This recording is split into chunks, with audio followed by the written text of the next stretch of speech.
घने जंगलों और ऊंचे पहाड़ों से घिरा एक छोटा सा गांव था सोनापुर। गांव के ज्यादातर लोग खेती करके अपना जीवन बिताते थे। गांव के किनारे मिट्टी और खपरेल से बना एक छोटा सा घर था। इसी घर में किसान हरिदास, उसके 2 बेटे रुद्र और मोहन तथा बड़ी बहू कमला रहते थे। हरिदास ने अपनी पूरी जिंदगी मेहनत करके थोड़ा सा खेत, 2 बैल, एक बैलगाड़ी, एक पुराना कुआं और आंगन में एक आम का पेड़ बनाया था। संपत्ति भले ही कम थी, लेकिन गांव में उसकी ईमानदारी की मिसाल दी जाती थी। मोहन बेटा, पहले बैलों को चारा डाल दे, आज खेत में जल्दी निकलना है। जी बाबा, अभी करता हूँ। मोहन बैलों के पास गया, उन्हें प्यार से सहलाया और चारा डालने लगा। रुद्र, हल और रस्सी भी देख लेना। जी बाबा। तभी कमला रसोई से बाहर आई। उसकी नजर पहले बैलगाड़ी पर गई, फिर आम के पेड़ पर, उसके बाद खेतों की तरफ। बाबा ने मेहनत करके बहुत कुछ जोड़ लिया। अगर ये सब सिर्फ हमारा हो जाए तो जिंदगी आराम से कट जाएगी। उसी समय मोहन मुस्कुराते हुए बोला, भाभी, खेत से लौटते वक्त आपके लिए गुड़ ले आऊंगा। तू सबका कितना ख्याल रखता है। मोहन हंसते हुए खेत की ओर चला गया, लेकिन कमला की नजर अब उस पर नहीं, विरासत पर थी। समय बीतता गया। लगातार मेहनत और बढ़ती उम्र की वजह से हरिदास की तबीयत खराब रहने लगी। अब वो ज्यादा काम नहीं कर पाते थे। मोहन दिन रात उनकी सेवा करता, जबकि रुद्र खेती संभालने लगा। एक रात अचानक हरिदास की हालत और बिगड़ गई। भैया, जल्दी वैद्य जी को बुलाइए। रुद्र दौड़कर गांव की तरफ चला गया। मोहन अपने पिता के सिरहाने बैठ गया। बेटा, घबराना मत। कुछ देर बाद रुद्र वैद्य जी के साथ लौट आया, लेकिन हरिदास समझ चुके थे कि उनका समय पूरा हो चुका है। मेरे बाद कभी अलग मत होना। याद रखना, दौलत से बड़ा परिवार होता है। दोनों भाइयों की आंखों से आंसू बहने लगे। फिर हरिदास ने कमला की तरफ देखा। बहू, इस घर को जोड़ कर रखना, तोड़ना मत। जी बाबा जी। लेकिन उसके मन में विरासत का हिसाब चल रहा था। कुछ ही पल बाद हरिदास ने अंतिम सांस ली। मोहन पिता से लिपटकर रो पड़ा। रुद्र भी खुद को संभाल नहीं पाया। उधर कमला की नजर चुपचाप उस पुराने संदूक पर टिक गई, जिसमें जमीन और संपत्ति के सारे कागज रखे थे। अब इस घर का बंटवारा मेरे हिसाब से होगा। हरिदास की 13वीं के बाद धीरे धीरे घर में सब कुछ सामान्य होने लगा। मोहन पहले की तरह खेतों का काम संभालने लगा, जबकि रुद्र भी अपने छोटे भाई के साथ मिलकर काम करता था। दोनों भाइयों के बीच कोई झगड़ा नहीं था, लेकिन कमला को यही बात सबसे ज्यादा परेशान कर रही थी। उसे डर था कि अगर दोनों भाई साथ रहे तो सारी संपत्ति बराबर बंट जाएगी। रात का समय था। रुद्र आंगन में बैठा चुपचाप पिता को याद कर रहा था। कमला उसके पास आकर बोली, कब तक ऐसे ही बैठे रहोगे? अब घर की जिम्मेदारी भी तो संभालनी है। हाँ, सोच रहा हूँ कि बाबा के बिना सब कैसे होगा। अगर मेरी बात मानो तो सबसे पहले संपत्ति का बंटवारा कर लो। अभी? इतनी जल्दी? आज नहीं करोगे तो कल पछताओगे। बाद में मोहन बराबर का हिस्सा मांगेगा। मोहन ऐसा नहीं है। लोग वक्त के साथ बदल जाते हैं। समझदारी इसी में है कि पहले ही सब अपने हिसाब से तय कर लो। रुद्र सोच में पड़ गया। उसकी चुप्पी देखकर कमला मुस्कुरा उठी। उसे पता था, पहली चाल काम कर चुकी है।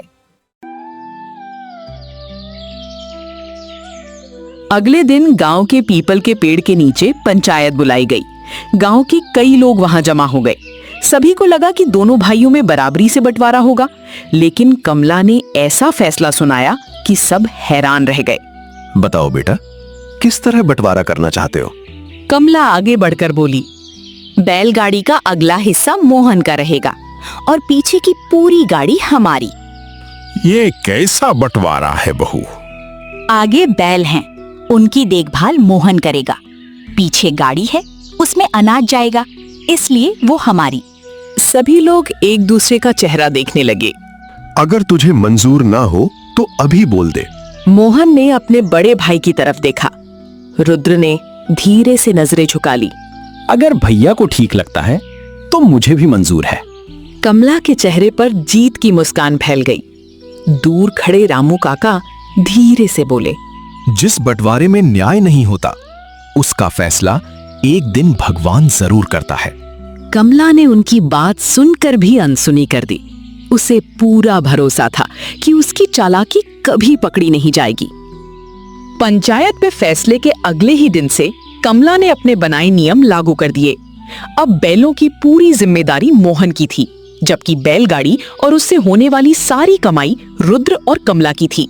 मोहन बिना शिकायत किए रोज पहले की तरह मेहनत करता रहा। सुबह सुबह मोहन बैलों को नहलाता, चारा खिलाता और उनके गले की घंटियां ठीक करता। चलो साथियों, आज भी खूब मेहनत करेंगे। इतने में कमला बाहर आई। जल्दी करो, आज मंडी देर से पहुंचे तो नुकसान हो जाएगा। मोहन ने खुद अनाज की बोरियां गाड़ी में रखी और बैलों को जोत दिया। जब वो साथ चलने लगा तो कमला ने उसे रोक दिया। रुक, गाड़ी के साथ जाने की जरूरत नहीं। भाभी, मैं भी मदद कर दूंगा। तेरा हिस्सा सिर्फ आगे का है, पीछे की गाड़ी और उसमें रखा अनाज हमारा है। मोहन ने एक बार रुद्र की तरफ देखा। रुद्र कुछ नहीं बोला। ठीक है भैया, ध्यान से जाना। शाम को दोनों पैसे लेकर लौटे, जबकि मोहन के हिस्से में सिर्फ थकान आई। कुछ दिन बाद कमला की नजर आंगन में लगे पुराने आम के पेड़ पर पड़ी। ये पेड़ हरिदास की सबसे प्यारी निशानी था, लेकिन लालच में अंधी कमला ने उसे भी नहीं छोड़ा। आज इस आम के पेड़ का भी बंटवारा कर देते हैं। पेड़ का भी बंटवारा? हाँ, जड़ और तना तुम्हारा, लेकिन ऊपर की सारी डालियां, पत्ते और आम हमारे। पास खड़े गांव वाले हैरान रह गए। ऐसा बंटवारा तो पहली बार देखा है। अगर आप लोगों को यही ठीक लगता है तो मुझे मंजूर है। उस दिन के बाद मोहन रोज पेड़ की जड़ों में पानी डालता, खाद देता और उसकी देखभाल करता। कुछ महीनों बाद पेड़ आमों से लद गया। कमला बड़ी टोकरी लेकर आई और सारे पके आम तोड़वा लिए। एक छोटा बच्चा मोहन से बोला, चाचा, आपको एक भी आम नहीं मिला? कोई बात नहीं बेटा, पेड़ हरा भरा है, यही मेरे लिए काफी है। दूर खड़ी कमला ये देखकर मुस्कुरा रही थी। उसे लग रहा था उसकी हर चाल अब तक पूरी तरह सफल रही है। बैलगाड़ी और आम के पेड़ के बाद अब सिर्फ घर का पुराना कुआं बचा था। इसी कुएं से पूरे परिवार की प्यास बुझती थी और खेतों तक पानी पहुंचता था। गांव वालों को लगा कि कमला इस बार इंसाफ करेगी, लेकिन उसके मन में एक और चाल तैयार थी। अगली सुबह कमला ने दोनों भाइयों को कुएं के पास बुलाया। आज इस कुएं का भी बंटवारा कर देते हैं। भाभी, इसकी क्या जरूरत है? जरूरत है ताकि बाद में कोई विवाद ना हो। वो मुस्कुराते हुए बोली, कुआं पूरा तुम्हारा रहेगा, लेकिन उसका सारा पानी हमारा होगा। ये सुनते ही आसपास खड़े गांव वाले चौंक गए। बहू, बिना पानी के कुएं का क्या मतलब? ये हमारा फैसला है। अगर भैया को मंजूर है तो मुझे भी कोई शिकायत नहीं। कमला ने राहत की सांस ली। उसे यकीन था कि मोहन हर बार की तरह इस बार भी चुप रह जाएगा। कुछ दिन बाद तेज गर्मी पड़ने लगी। दोपहर तक खेत में काम करने के बाद मोहन का गला पूरी तरह सूख चुका था। वो सीधे अपने ही कुएं के पास पहुंचा और बाल्टी नीचे डालने लगा। तभी पीछे से कमला की आवाज आई, रुक, पानी मत निकालना। भाभी, बहुत प्यास लगी है, बस एक लोटा पानी पी लूं। कुएं का मालिक तुम हो सकते हो, लेकिन पानी हमारा है। मैं सिर्फ पीने के लिए मांग रहा हूं। एक बूंद भी नहीं। अगर पानी चाहिए तो नदी पर जाओ। उसी समय रुद्र भी वहां आ गया। कमला, एक लोटा पानी पी लेने दो। नियम सबके लिए बराबर है। मोहन चुपचाप रस्सी छोड़कर वापस मुड़ गया। दूर खड़ी एक बुजुर्ग औरत ये सब देख रही थी। जिस घर में प्यासे को पानी ना मिले, वहां सुख ज्यादा दिन नहीं टिकता। मोहन बिना कुछ बोले नदी की तरफ चल पड़ा और रास्ते में उसकी मुलाकात एक ऐसे साधु से होने वाली थी जो उसकी पूरी जिंदगी बदलने वाला था। नदी किनारे पहुंचकर मोहन एक पत्थर पर बैठ गया। वो सोचने लगा कि आखिर उसने ऐसा क्या किया है जो हर बार उसके साथ ही अन्याय होता है। तभी वहां से एक वृद्ध साधु गुजरे। उन्होंने मोहन का उदास चेहरा देखा और उसके पास आकर बैठ गए। बेटा, इतनी छोटी उम्र में इतना दुख क्यों? मोहन ने हाथ जोड़कर प्रणाम किया और शुरू से लेकर अब तक की सारी बात बता दी। साधु कुछ देर तक शांत बैठे रहे, फिर बोले, तू बुरा नहीं है, लेकिन एक गलती जरूर कर रहा है। कौन सी गलती बाबा? अन्याय सहना भी पाप है। मैं अपने बड़े भाई से लड़ना नहीं चाहता। मैंने लड़ने को नहीं कहा, बस उनके बनाए नियम एक दिन उन्हीं पर लागू कर देना। क्या इससे सब ठीक हो जाएगा? जब लालची इंसान अपने ही नियम में फंसता है, तब उसे अपनी गलती समझ आती है। साधु मुस्कुराते हुए आगे बढ़ गए। मोहन काफी देर तक उनकी बातों के बारे में सोचता रहा। घर लौटते ही कमला ने बची हुई सबसे कीमती चीज का भी बंटवारा करने का फैसला कर लिया। ये था हरिदास का खेत, जिससे पूरे परिवार का गुजारा चलता था। अगली सुबह सभी खेत पर पहुंचे। आज से खेत दोनों का होगा। मोहन मुस्कुराया, लेकिन अगले ही पल मिट्टी के ऊपर जो भी होगा वो हमारा, और मिट्टी के नीचे जो होगा वो तुम्हारा। भाभी, ये कैसा बंटवारा है? बहुत सीधा, खेती तुम करना, लेकिन ऊपर की फसल हमारी होगी। पास खड़े किसान हैरानी से एक दूसरे को देखने लगे। मोहन, अगर तुझे आपत्ति हो तो बोल दे। मोहन ने अपने भाई की तरफ देखा। रुद्र हमेशा की तरह चुप था। अगर भैया को यही मंजूर है तो मुझे भी मंजूर है। कमला मुस्कुराने लगी। उसे लगा कि अब आखिरी संपत्ति पर भी उसका कब्जा हो गया, लेकिन उसे नहीं पता था अब मोहन पहले वाला भोला मोहन नहीं रहा। साधु की एक बात उसके मन में बार बार गूंज रही थी, उनके बनाए नियम उन्हीं पर लागू करना। अगली सुबह गांव में खबर फैली कि शहर से एक बड़ा व्यापारी अनाज खरीदने आने वाला है। कमला बहुत खुश थी। उसे लगा कि आज अच्छी कमाई होगी, लेकिन मोहन को साधु की बात याद थी। उसने बिना झगड़ा किए पहली बार उसी नियम का इस्तेमाल करने का फैसला किया। कमला जल्दी जल्दी आंगन में आई। रुद्र जी, जल्दी कीजिए, व्यापारी इंतजार नहीं करेगा। रुद्र बैलगाड़ी के पास पहुंचा तो हैरान रह गया। अरे मोहन, बैलों को गाड़ी से क्यों खोल दिया? भैया, बैलों वाला अगला हिस्सा मेरा है, उन्हें आज आराम दूंगा। लेकिन अनाज मंडी कैसे जाएगा? पीछे की गाड़ी तो आपकी है, आप चाहें तो खुद ले जाइए। कमला गुस्से से तिलमिला उठी। देखा, कितना बड़ा नुकसान हो गया। भाभी, मैंने तो सिर्फ अपने हिस्से का फैसला किया है। कमला पहली बार बिना जवाब के खड़ी रह गई। बैलगाड़ी में नुकसान होने के बाद भी कमला का घमंड कम नहीं हुआ। उसे लगा कि ये सिर्फ एक दिन की बात थी, लेकिन अगले ही दिन मोहन आम के पेड़ के पास कुल्हाड़ी लेकर पहुंच गया। कमला दौड़ती हुई बाहर आई। ये कुल्हाड़ी लेकर क्या कर रहे हो? तने में दीमक लग गई है, उसे काटकर नया पौधा लगा दूंगा। तना काट दिया तो पूरा पेड़ गिर जाएगा। तना तो मेरा हिस्सा है भाभी, मैं अपने हिस्से के साथ जो चाहूं कर सकता हूं। मोहन ने कुल्हाड़ी उठाई। कमला घबराकर उसके सामने खड़ी हो गई। रुको, पेड़ मत काटो। क्यों? ऊपर का हिस्सा तो आपका है, मैं उसे हाथ भी नहीं लगा रहा। कमला के चेहरे का रंग उड़ गया। दूर खड़े गांव वाले धीरे धीरे मुस्कुराने लगे। जिसने जैसा बोया है अब वैसा ही काटेगा। मोहन ने कुल्हाड़ी नीचे रख दी और बिना कुछ कहे वहां से चला गया। लेकिन अब कमला को पहली बार महसूस हुआ कि उसके ही बनाए नियम अब उसके लिए मुसीबत बनने लगे हैं। 2 दिन बाद गांव में भीषण गर्मी पड़ने लगी। सुबह से ही कमला घर के कामों में लगी थी। जब पानी के घड़े खाली हो गए तो वो जल्दी जल्दी कुएं के पास पहुंची, लेकिन वहां पहुंचते ही उसके कदम रुक गए। कुएं के पास न रस्सी थी और ना ही बाल्टी। अरे, रस्सी कहाँ गई? तभी मोहन अपने कमरे से बाहर आया। उसके हाथ में वही रस्सी और बाल्टी थी। मोहन, इसे यहाँ क्यों नहीं रखा? भाभी, कुआं मेरा है, उसकी रस्सी और बाल्टी भी मैं ही संभालूंगा। बिना रस्सी के पानी कैसे निकालेंगे? पानी तो आपका है, आप जैसे चाहें निकाल लीजिए। कमला कुछ पल चुप रही। अच्छा, मुझे रस्सी दे दो। जिस दिन मैंने 1 लोटा पानी मांगा था उस दिन भी नियम नहीं बदला था। रुद्र भी वहां आ गया, लेकिन इस बार वो भी कुछ नहीं बोल पाया।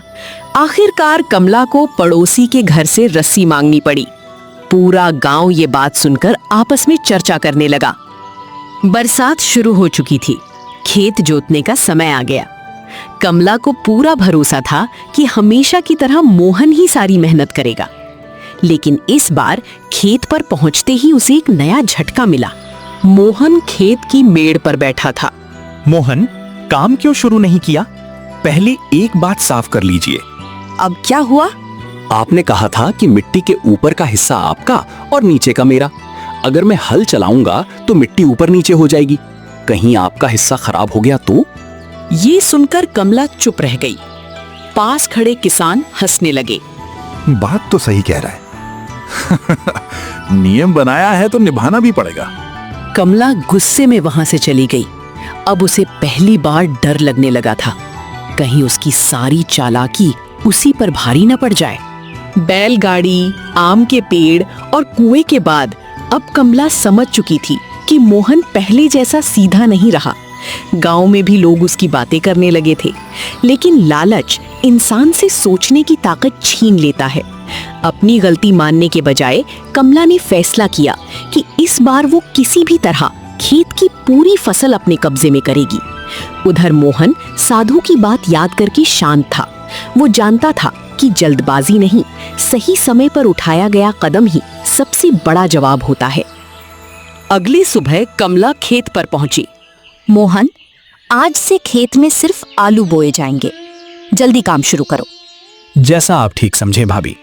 मोहन पूरे दिन खेत जोतता रहा, बीज डालता रहा और बैलों के साथ कड़ी मेहनत करता रहा। रुद्र भी थोड़ा बहुत हाथ बटाता, लेकिन कमला सिर्फ खड़ी होकर आदेश देती रही। शाम होने लगी। मोहन, आज बहुत मेहनत हो गई। मेहनत से कभी डर नहीं लगता भैया, बस भगवान मेहनत का सही फल दे। फल तो मिलेगा, लेकिन याद रखना, ऊपर की पूरी फसल हमारी होगी। मोहन ने कोई जवाब नहीं दिया। उसने बस खेत की मिट्टी की तरफ देखा और हल्की सी मुस्कान दे दी। कुछ महीने बीत गए। मोहन की मेहनत से खेत लहलहा उठा। गांव के किसान भी उसकी खेती की तारीफ करने लगे। आखिर वो दिन आ गया जब आलू निकालने का समय था।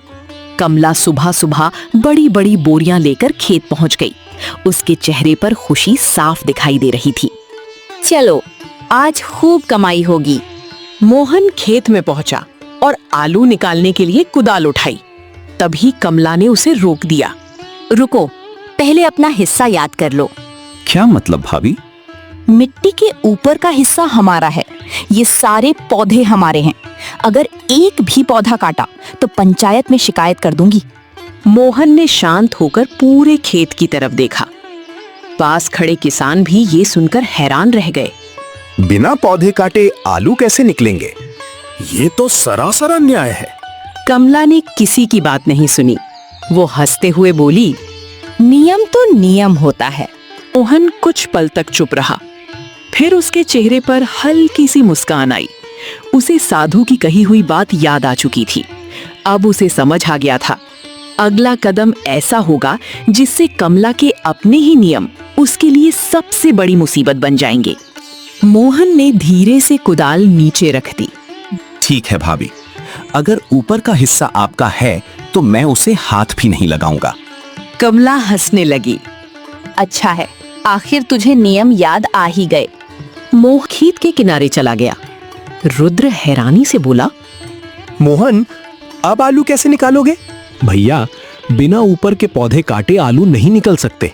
इसीलिए मैं अपने हिस्से को नुकसान नहीं पहुंचाऊंगा और आपके हिस्से को भी नहीं छूंगा। पास खड़े किसान सिर हिलाने लगे। बात तो बिल्कुल ठीक कह रहा है। कमला के चेहरे की मुस्कान धीरे धीरे गायब होने लगी। उसी शाम कमला गुस्से में सरपंच के पास पहुंची। उसने मोहन की शिकायत कर दी कि वो जानबूझकर खेत की फसल खराब कर रहा है। खबर सुनते ही गांव के लोग भी पंचायत में इकट्ठा हो गए। सभी जानना चाहते थे कि आखिर सच क्या है। मोहन, तुम खेती क्यों नहीं कर रहे? सरपंच जी, मैं तो सिर्फ बंटवारे का नियम निभा रहा हूँ। कैसा नियम? ऊपर की फसल भाभी की है और नीचे का हिस्सा मेरा। अगर मैं पौधे काटूंगा तो इनके हिस्से को नुकसान होगा, इसलिए मैंने हाथ नहीं लगाया। पूरा पंचायत स्थल शांत हो गया। कुछ पल बाद सरपंच जी, गलती मोहन की नहीं, नियम की है। गांव वाले भी आपस में बातें करने लगे। कमला पहली बार सबके सामने घिरती हुई दिखाई दी, लेकिन उसका घमंड अभी भी बाकी था। वो बोली, जो भी हो, नियम नहीं बदलेगा। मोहन ने उसकी तरफ देखा और शांत स्वर में कहा, ठीक है भाभी, अब आगे भी सब कुछ इसी नियम से होगा। कमला को ये बात मामूली लगी, लेकिन उसे बिल्कुल अंदाजा नहीं था कि अगले ही दिन उसका लालच उसे सबसे बड़ा नुकसान देने वाला है। अगली सुबह सूरज निकलते ही मोहन फिर खेत पर पहुंच गया। गांव के कई लोग भी वहां इकट्ठा हो गए, क्योंकि पिछली शाम पंचायत में जो हुआ था उसकी चर्चा पूरे गांव में थी। सभी को लग रहा था कि आज शायद दोनों भाइयों में समझौता हो जाएगा, लेकिन मोहन ने मन ही मन तय कर लिया था कि अब वो किसी से बहस नहीं करेगा, बस कमला के बनाए नियमों का पालन करेगा। मोहन ने खेत के चारों तरफ एक नजर डाली और फिर सूखे पौधों व घास को इकट्ठा करने लगा। मोहन, ये सब क्यों इकट्ठा कर रहा है? भैया, ऊपर का हिस्सा भाभी का है, मैं बस उसे अलग कर रहा हूँ। जल्दी काम खत्म कर, हमें फसल बेचनी है। भाभी, मैं आपके हिस्से को बिल्कुल नुकसान नहीं पहुंचाऊंगा। इतना कहकर उसने खेत के ऊपर फैले सूखे पौधों के ढेर में आग लगा दी। देखते ही देखते आग पूरे ऊपर वाले हिस्से में फैल गई। कमला जोर से चिल्लाई, अरे, ये क्या कर दिया? भाभी, ऊपर का हिस्सा तो आपका था, मैं तो सिर्फ उसी के साथ जो चाहे कर सकता हूँ, जैसे आपने हमेशा कहा था। गांव वाले हैरानी से ये सब देखते रह गए। किसी को समझ नहीं आ रहा था कि मोहन गलत है या सही। आग बुझने के बाद खेत का ऊपर वाला हिस्सा पूरी तरह जल चुका था। नीचे मिट्टी में दबे आलू सुरक्षित थे, लेकिन कमला का नुकसान हो चुका था। अब पहली बार उसे अपने ही बनाए नियम भारी लगने लगे। गुस्से में उसका चेहरा लाल हो गया। मोहन, मैं अभी पंचायत बुलाऊंगी। जरूर बुलाइए भाभी। तूने हमारी फसल जला दी। फसल? आपने ही तो कहा था कि ऊपर का हिस्सा आपका है। मैंने नीचे के आलूओं को हाथ भी नहीं लगाया। रुद्र अब पूरी तरह असमंजस में था। कमला, शायद हमसे गलती हो गई। तुम चुप रहो। उसी समय रामू काका आगे आए। जब मोहन के साथ यही सब हो रहा था, तब तुम्हें नियम याद थे। आज अपने ऊपर आया तो नियम गलत लगने लगे। कमला के पास कोई जवाब नहीं था। गांव वाले भी अब खुलकर मोहन का साथ देने लगे। ये देखकर कमला ने गुस्से में फैसला किया, अब इस बात का फैसला राजा ही करेगा। मोहन शांत खड़ा रहा। उसे पता था अब सच और झूठ का फैसला उसके गांव में नहीं, बल्कि राजा के दरबार में होने वाला है। सुबह होते ही कमला ने रुद्र से कहा, अब इस गांव में कोई हमारी बात नहीं समझेगा, हमें राजा के दरबार जाना पड़ेगा। कमला, क्या सच में इसकी जरूरत है? कहीं ऐसा ना हो कि सारी बातें हमारे खिलाफ चली जाएं। तुम्हें डरने की जरूरत नहीं है, हमारे पास भी तो नियम है, हमने कुछ गलत नहीं किया। रुद्र चुप हो गया। उधर मोहन अपने छोटे से कमरे में बैठा पिता की पुरानी तस्वीर देख रहा था।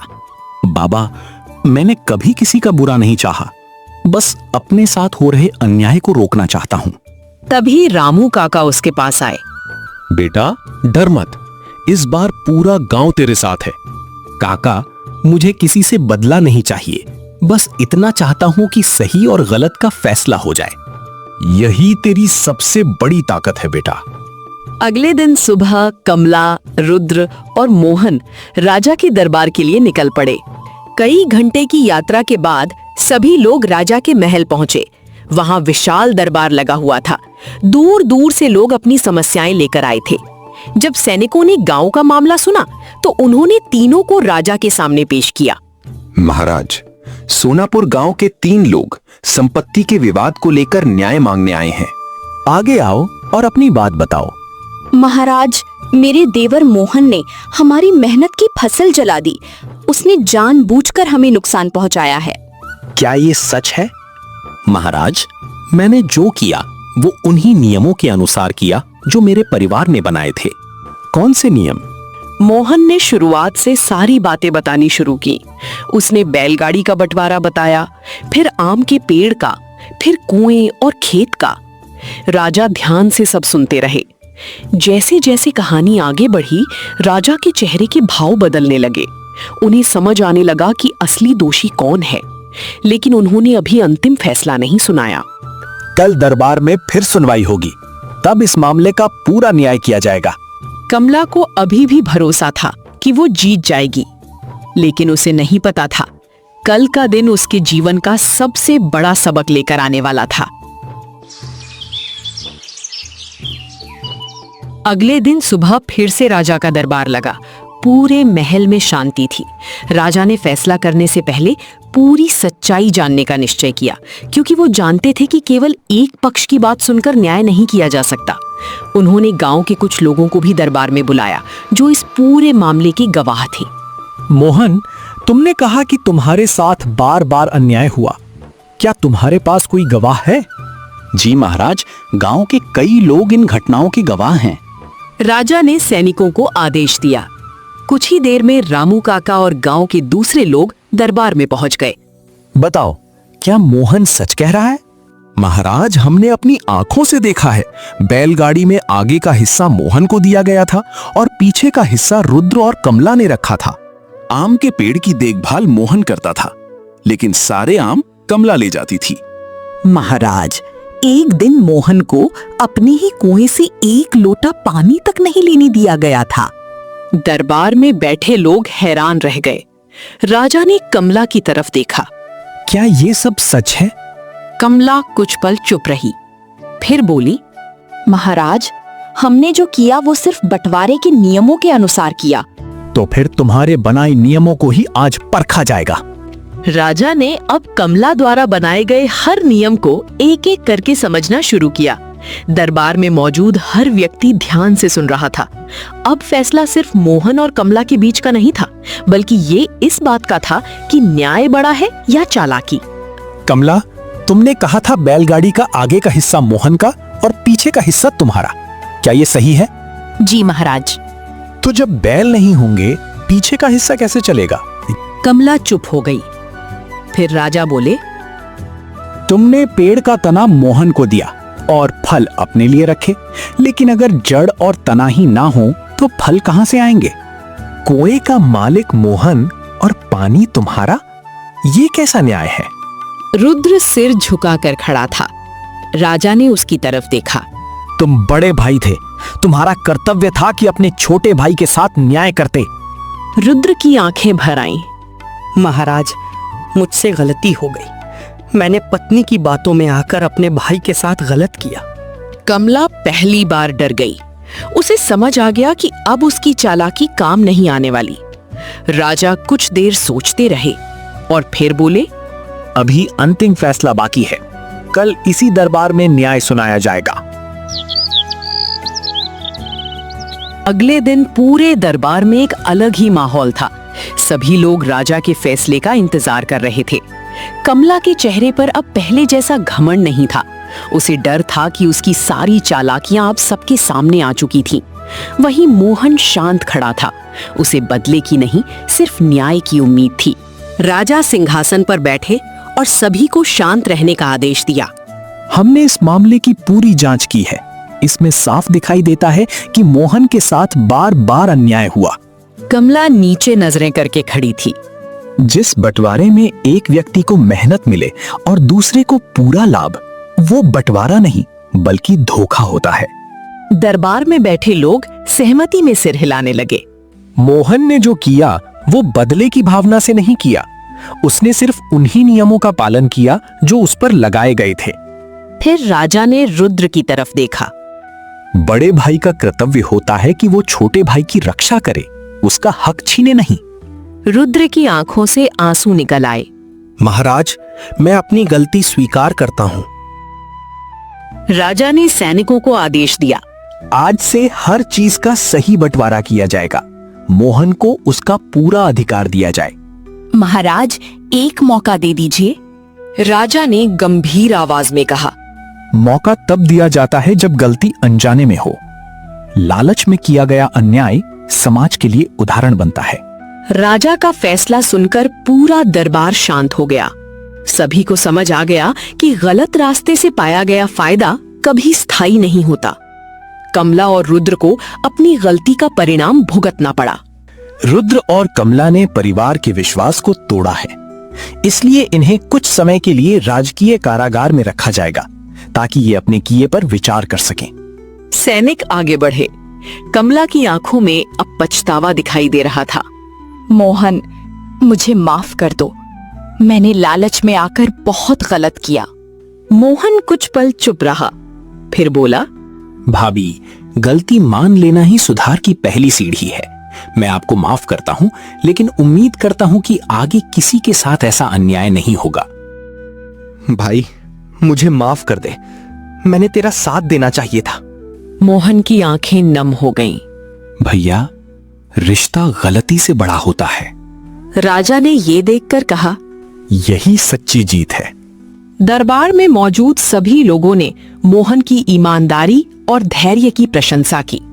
लेकिन कहानी अभी खत्म नहीं हुई थी, क्योंकि मोहन को अब अपने पिता की आखिरी सीख को पूरा करना था। राजा के फैसले के बाद कई महीने बीत गए। मोहन को उसके हिस्से की जमीन और संपत्ति वापस मिल गई। लेकिन सबसे बड़ी बात ये थी कि अब गांव में उसकी इज्जत और भी बढ़ गई थी। लोग कहते थे कि मोहन ने अपनी समझदारी से साबित कर दिया कि शांत रहने वाला इंसान कमजोर नहीं होता। मोहन ने पिता हरिदास की आखिरी सीख को याद रखा कि परिवार को टूटने नहीं देना चाहिए। एक दिन मोहन अपने पुराने घर के आंगन में खड़ा था। उसने आम के पेड़ को देखा, जिस पेड़ की उसने इतने सालों तक देखभाल की थी। बाबा, आपकी मेहनत को मैंने कभी बर्बाद नहीं होने दिया। रामू काका उसके पास आए। बेटा, आज पूरा गांव तेरे ऊपर गर्व करता है। काका, मैंने सिर्फ अपना हक मांगा था। किसी का नुकसान करना मेरा मकसद कभी नहीं था। धीरे धीरे गांव में फिर से शांति लौटने लगी। लोगों ने देखा कि मोहन ने जीतने के बाद भी घमंड नहीं किया। उसने खेतों में पहले की तरह मेहनत शुरू कर दी। कुछ समय बाद उसकी फसल पहले से भी ज्यादा अच्छी होने लगी। गांव वाले उसकी मेहनत और ईमानदारी की मिसाल देने लगे। उधर रुद्र भी अपनी गलती समझ चुका था। वो हर दिन सोचता था कि उसने लालच के कारण अपने ही भाई को कितना दुख दिया। कुछ समय बाद रुद्र कारागार से वापस आया। अब उसके चेहरे पर पहले वाला घमंड नहीं था, वो पूरी तरह बदल चुका था। उसे समझ आ गया था कि धन और संपत्ति से ज्यादा जरूरी रिश्ते होते हैं। रुद्र सीधे मोहन के घर पहुंचा। मोहन बाहर आया। अपने बड़े भाई को देखकर वो कुछ पल के लिए शांत हो गया। मैंने तेरे साथ बहुत गलत किया। कमला की बातों में आकर मैं अपने ही भाई का हक भूल गया। मोहन ने कुछ नहीं कहा। अगर तू चाहे तो मुझे कभी माफ मत करना, लेकिन मैं सच में अपनी गलती समझ चुका हूँ। मोहन की आंखें नम हो गईं। भैया, बाबा ने हमें साथ रहने की सीख दी थी। मैं उस सीख को कभी नहीं भूल सकता। रुद्र ने मोहन को गले लगा लिया।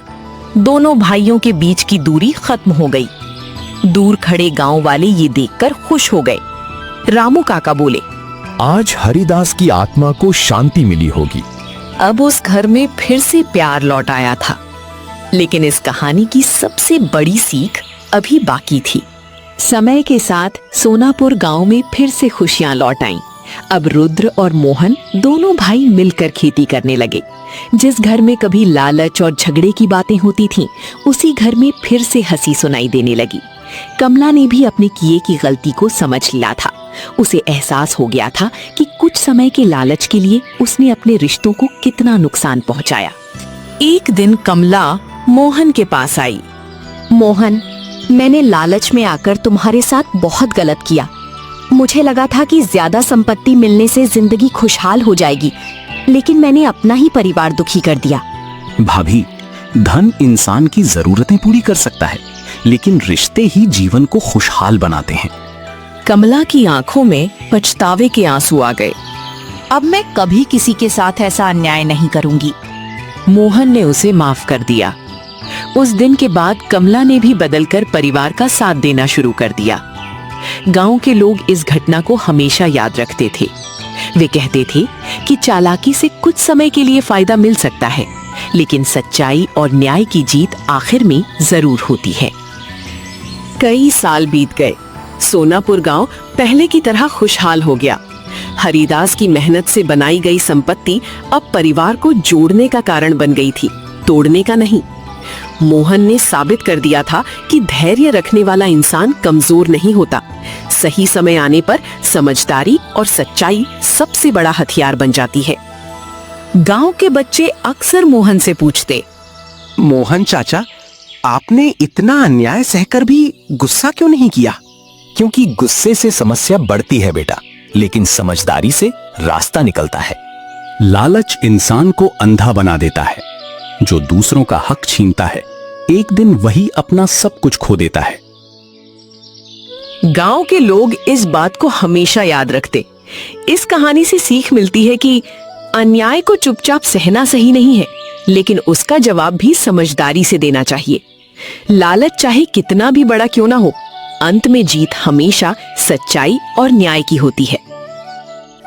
अगर आपको हमारी ये कहानी पसंद आई हो तो वीडियो को लाइक करें, चैनल को सब्सक्राइब करें और अपना एक प्यारा सा कमेंट करके हमें जरूर बताइए कि आपको ये कहानी कैसी लगी। धन्यवाद।